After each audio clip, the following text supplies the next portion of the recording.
My very first interview with any of the industry thought leaders was with Brad Gross. I had an opportunity to speak with him about a year and a half ago. We had a great conversation about a number of different things. Today's video is a follow-up to that interview. We talk about a number of different topics that I think might impact you no matter where you are in your MSP journey. Also, I apologize in advance that the camera angle is a little bit funky just because we were doing it in a pretty quick turnaround time. So with that, let's jump into the video. So thanks for being here today. We haven't really been in person together for like a year and a half. So Yeah. it's great to have you back at Peer Groups. It's really great to have, Thank you. one of the best industry experts I've ever met, Thank you. be in the space. So I have a couple questions for you today, things that come up all the time, because I talk to MSPs all over the place about all things legal, right? Well, and Right. all other things too. But one of the first questions and one of the most important questions and most frequent questions is like, how often should I update my MSA? Because people are like, well, do I update it once a year, every 5 years, every 3 years? Like, what does that look like, and what does that look like for you, and what's your recommendation? So I think that if your MSA is written correctly, okay, to begin with, it does not have to be updated more than once every 3 years or so, because industry does not change that much. The law doesn't all of a sudden, in some on the dime, on the moment, turn around and create a whole different paradigm that you're used to. Things don't change that much in the industry. So what you want to do is you want to at least have it reviewed maybe every 2 to 3 years, but realistically, an update every 3 to 4 years is generally the sweet spot. What are some of the changes or some of the things you've seen change over the course of the last few years that people would like care about, right? Right. So, I think that in an MSA, it's you have to cover the realities of the industry, right? Not just legal and indemnities and so on. You have to cover realities. It is the realities that have changed.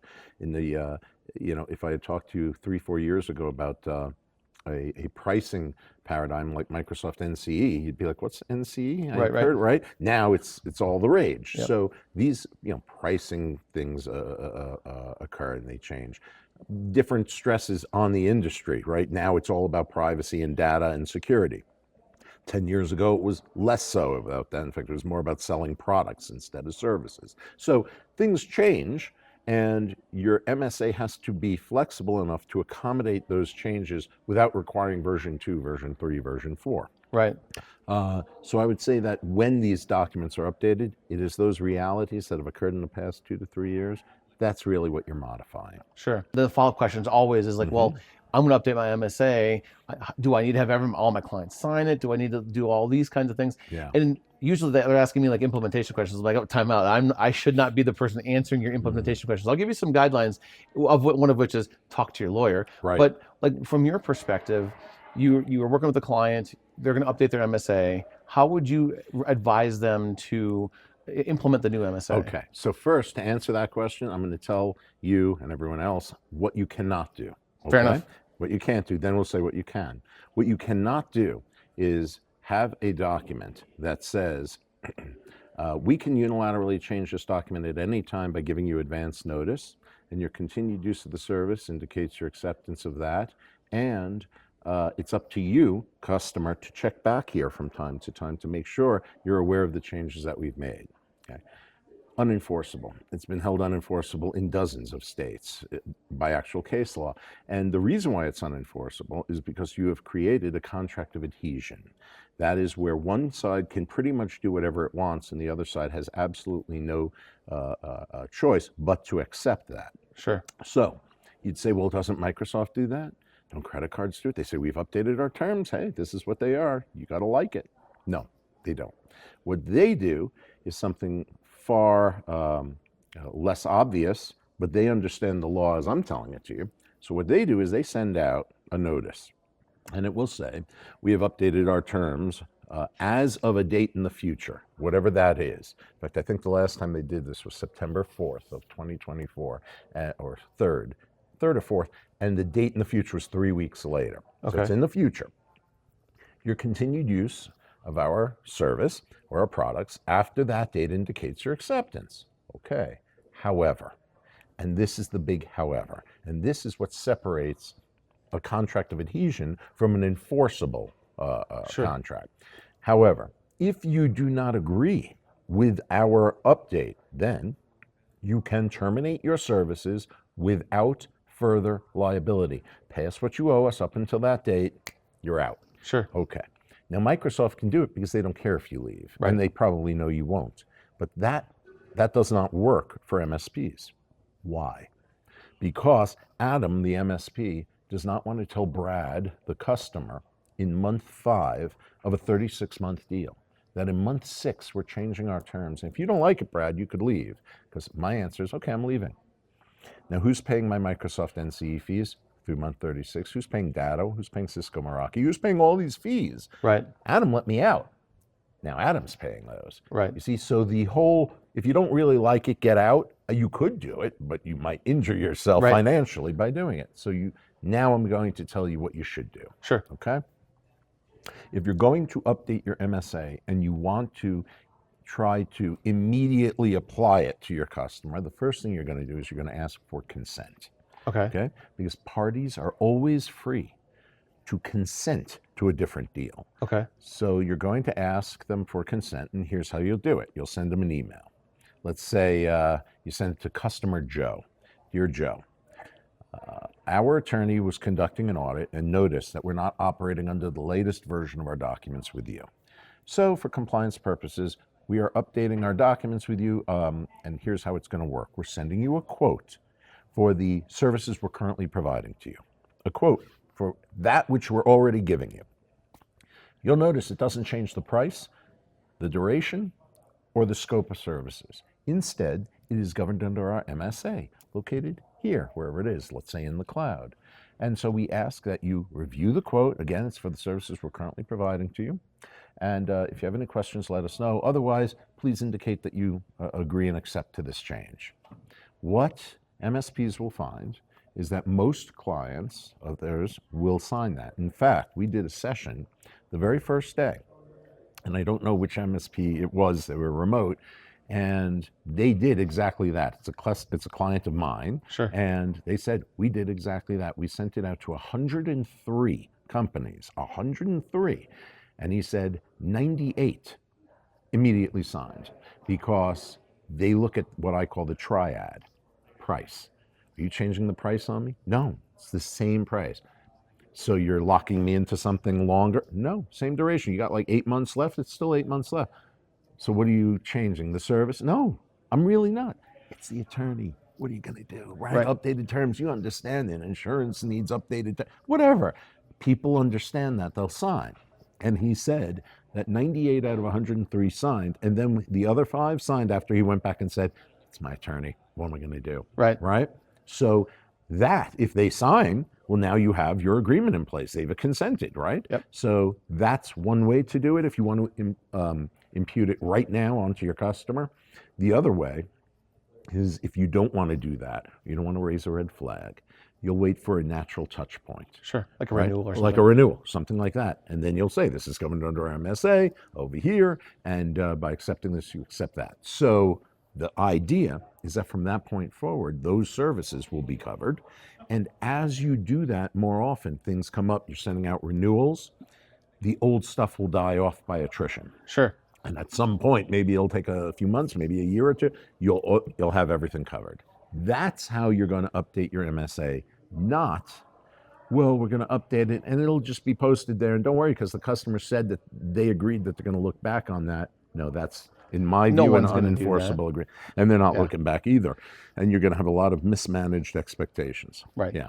And mismanaged expectations is where lawyers get pulled into all the things. That's it.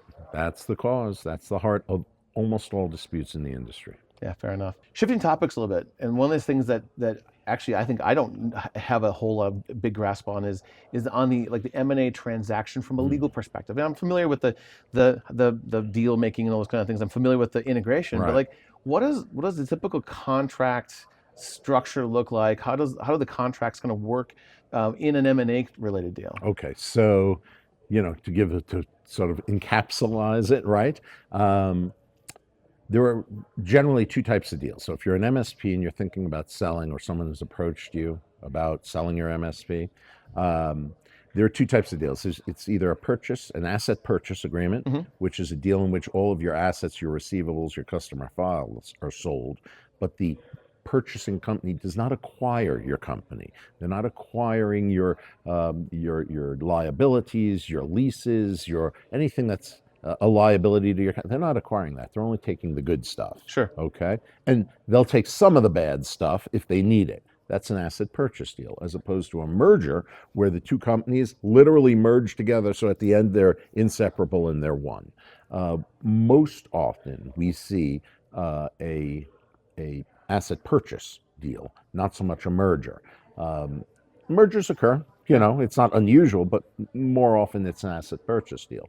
And I think that from a seller's perspective, from a buyer's perspective, there are a lot of common denominators that everybody is looking for.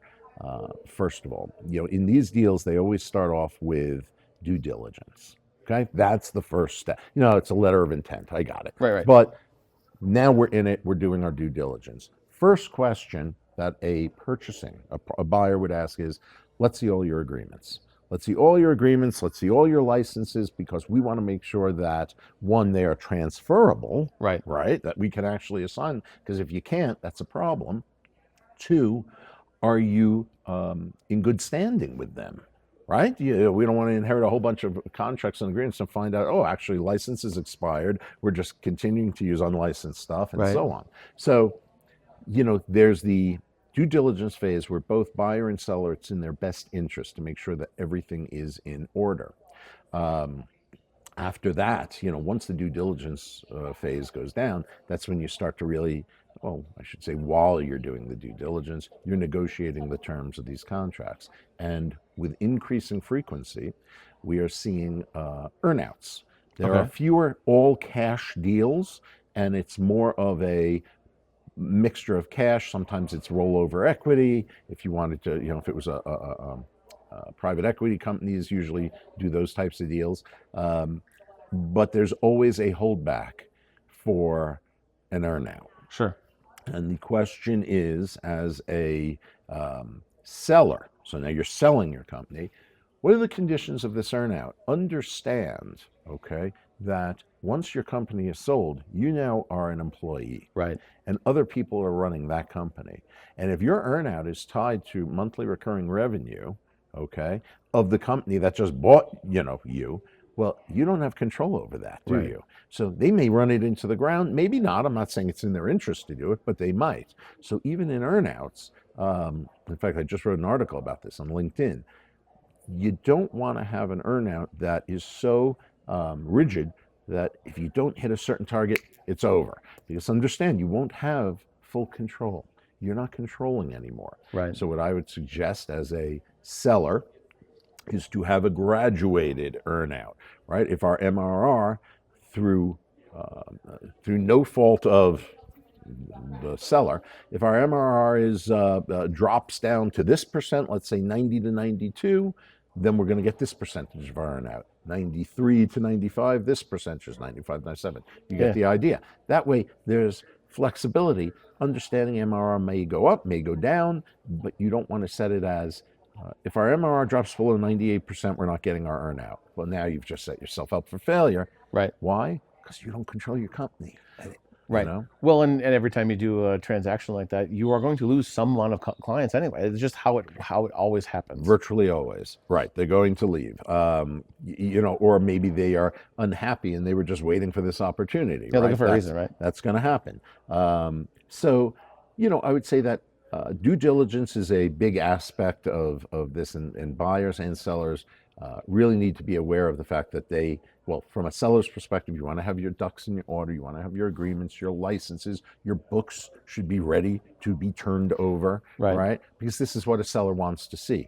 This is how you can close a deal in 30 days as opposed to waiting 6 months to do it while we go to the accountants and so forth. From a actual purchase deal, I would watch the earnouts. That's important, as well as the employment agreement. Remember and think about, again, if you're a seller, you're going to be an employee. Right. Do you want to be an employee? And if you're capable of being an employee, it's going to be done by an agreement. Right. And that has to be negotiated. Think about that. Think about you used to be a director, thinking about how to do an employment agreement from the company's perspective to protect the company. Well, now you're facing it the other way. Right. You have to have a mind shift a little bit. What about non-competes let's say I'm the seller. You're buying my MSP. Okay. I don't know, non-competes are generally hard to enforce, if not, and Yeah, or they're are hard. just doesn't make Hmm. any sense Hmm. for the most part. Hmm. But I was a former owner of the company, and you're buying my company. Right. Where does a non-compete live, like in the buy and sell agreement there that basically says I can't go start a new MSP, or does that land in the employment contract? And because I was a principal before, is like how does that work, or does that work at all? So it usually ends up in both places, the purchase agreement, okay, and an employment agreement. But there's an interesting, and we talked about this at the session, there's a line that has to be drawn, and let me explain. Even California, okay, which says you can't enforce a non-compete, okay, has an exception if it is part of a sales transaction of a business, Right. okay? So if I impose a non-compete on you as you are selling me your business, I'm buying it, I don't want you to go out now and compete. As a seller, I can now put, let's say, a 2-3 year non compete on you. And that would be enforceable in literally every state. Sure. Okay, now let's flip it around. You're an employee, and I put this in your employment agreement. Depending on the state you're in, it may be hard, if not impossible. So what's interesting in these M&A deals is you look to see where the non-compete provision is. Sure. Is it in the purchase agreement and I'm putting it on you as a seller? Or do we not mention it there, but I'm also going to employ you when you're done and I put in your employment agreement? Interestingly, if it's in a purchase agreement, it's far more enforceable because it's Right. part of a business. In the employment agreement, now they're going to start to look at, do we allow this in our state? Is it geographically and time wise? Is it too restrictive and so Right. on? So I would suggest, as if you're a buyer, all right, if you're a buyer, you're going to, like an MSP is buying another MSP, put the non-compete in the purchase agreement and make it a condition of the sale, as opposed to just putting it in the employment agreement. Now you actually have to look and say, this is an employee relationship. You can't bind employees the same way. Right. You see? Yeah, that's, and as I talk to MSPs, that's because we talk about that a fair amount, especially like Yeah. in some of the legal conversations I find myself in. It's like, no, the employment stuff is always the employment stuff. So Right. There's employment and there's purchase, and you have more power as a buyer seller, right, in that relationship than you actually do as a owner and an employee. So yeah, that's where you want to put it. You want to put it in both. Make sure they mirror each other, but make sure it is a condition of the sale. Right. We're doing this because we're purchasing your assets, and it's in our interest to prevent you from competing. That's what it is, not just you're an employee. Yep. So shifting gears one more time. Yeah. What else is going on legally that MSPs should care about these days? The one thing that I think that MSPs need to know about that's very recent is the new FTC law. It came out last month. I believe it's enforceable as of May 14th or May 15th. I'd have to check, but it's already in place.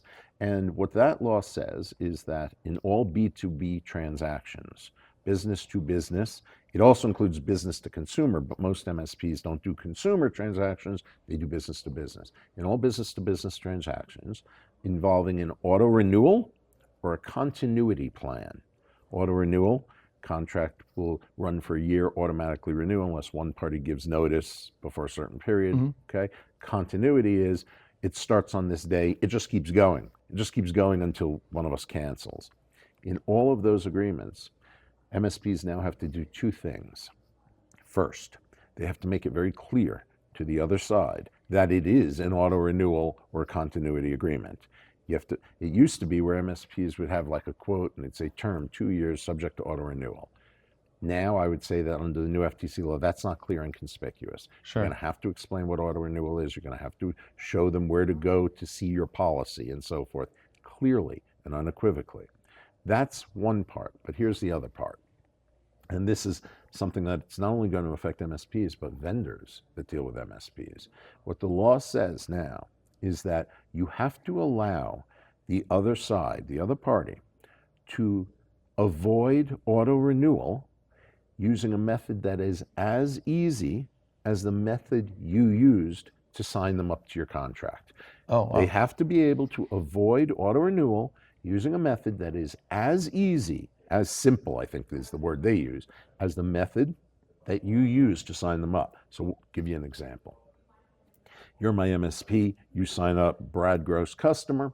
and we do it electronically. You send me an electronic quote and so on. But in your MSA, it says, this contract's going to auto renew, and if you want to avoid auto renewal, then what you have to do is send us a letter by overnight, FedEx, or courier, and so forth, within 30 days and so on.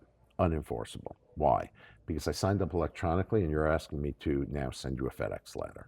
No. You can make it easier, right? You can have an electronic method and then offer as easy, if not easier method. Here's a button. Just go here and click it whenever you need. That's fine.